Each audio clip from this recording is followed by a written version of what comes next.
The noble possessed a central role in the feudal society. They had control over lands, which was the result of old custom known as the vassalage. So basically, vassal was a person who is subordinate to another.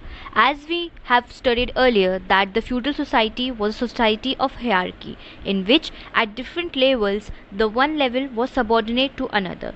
So the subordinate one was known as the vassal. So the vassals, they received the protection and land from a lord in return for allegiance and performing military services for them and many others duty as well. That's why a noble was a vassal of a king. What you all need to remember is that all the relations and all the subordination, the vassalage, everything was related to the land.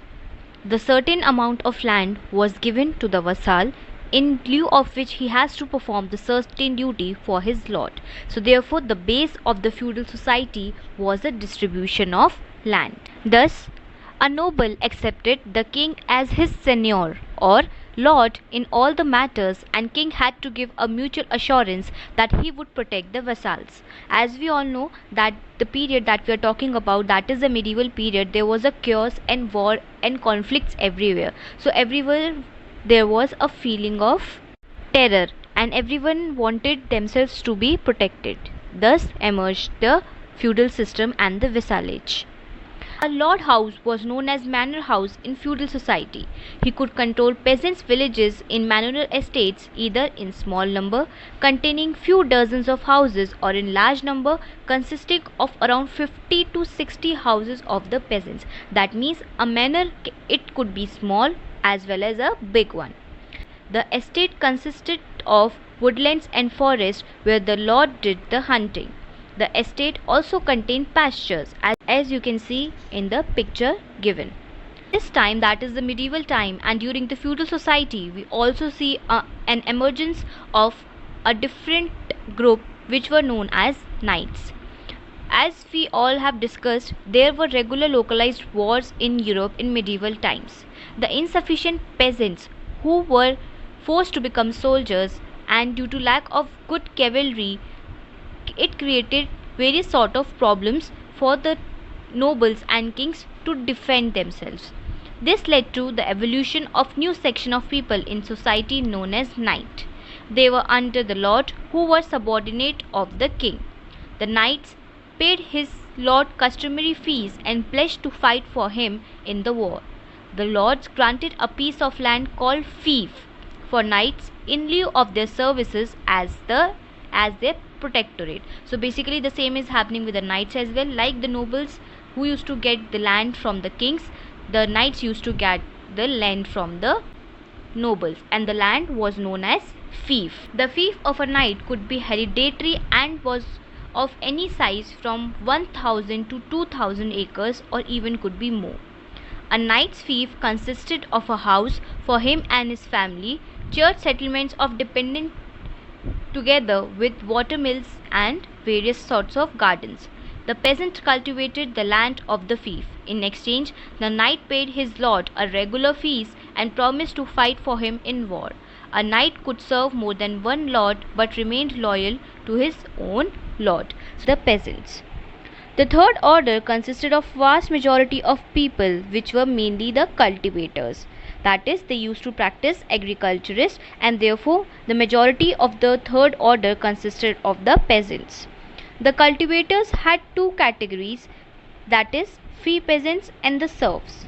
The free peasants were those who had owned lands but worked as tenants of the land. They had to give military services for at least 40 days in a year. They had to work on lord's fields for 3 days, generally in a week, in the form of the labor rent.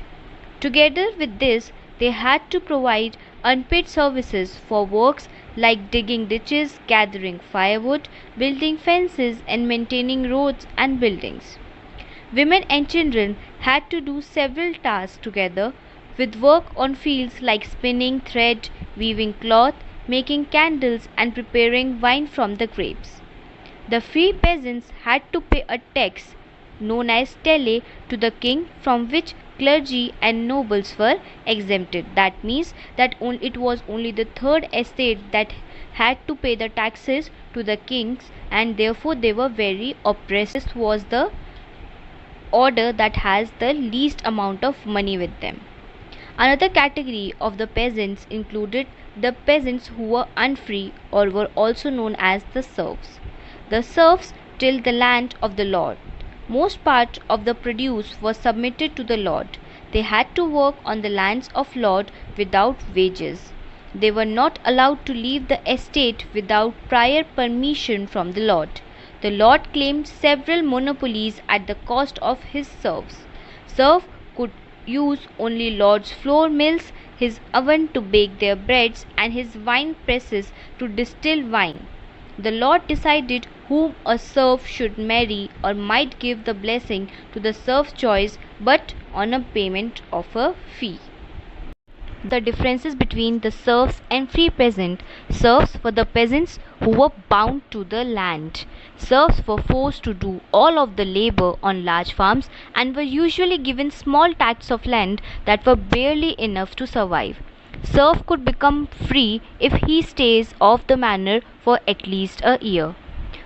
On the other hand, free peasants were the lower class workers who were not bound to the land, and they could come and go as they please. That's why they didn't need permission of the lords to actually go out of the field or out of the manor. But the serfs, they needed the permission of the lords for each of their movement. So thus the medieval society was divided into three groups, which were called estates or the three orders.